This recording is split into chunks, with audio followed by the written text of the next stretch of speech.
અને ઓલ ગુજરાતમાંથી મોટી સંખ્યામાં આજે સ્વામિનારાયણ સિદ્ધાંત બચાવો હિતરક્ષક સમિતિના અધ્યક્ષાને આજે અમે અહીંયા ભેગા થયા છીએ. અમારી એક જ માંગ છે કે સૃષ્ટિ વિરુદ્ધના કૃત્યો કરનારા જે સાધુઓ છે, બળાત્કાર, રેપ, ખંડણી નોટ છાપવાની જે કામગીરીમાં જે સંડોવાયેલા છે, એમાં સીધી રીતે વડતાલ મંદિર પણ સંડોવાયેલું હોય એવું અમને આશંકા છે. અહીંના જે ટ્રસ્ટીઓ છે શા માટે જે આવા લંપટ સાધુઓ છે એની હકાલપટ્ટી નથી કરી રહ્યું, એના માટે અમે અહીંયા આવ્યા છીએ અને આવેદનપત્ર આપ્યું છે આજે. અને અમારું આવેદનપત્ર સ્વીકારવા માટે પણ એ લોકો હાજર નથી રહેલા અને એ લોકો ભાગી ગયા છે આજે.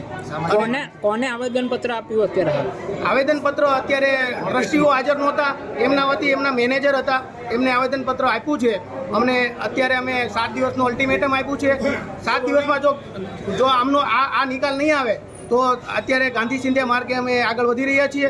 ત્યારબાદ જો નિકાલ નહીં આવે તો અમે ભગતસિંહના માર્ગે પણ લડતને આગળ વધારશું અને જે લંપટ સાધુઓ છે તેમને અમે અહીંયા વડતાલ મંદિરમાંથી હકાલપટ્ટી કરવા માંગીએ છીએ. આપનો પરિચય અને શા કામ માટે અહીંયા મારું નામ હસુભાઈ વાઘાણી, સુરતથી આવું છું અને અમે આ લંપટ બાવાની વિરોધમાં આવેદનપત્ર આપવા માટે આવેલા છીએ. શા કારણે આજે શું કામ આવે છે? કેટલા વ્યક્તિઓ આવે છે? ઓલ ગુજરાતમાંથી 300, 400, 500 લોકો આવ્યા છે અને આગેવાન હરિભક્તો જ બધા આવ્યા છે.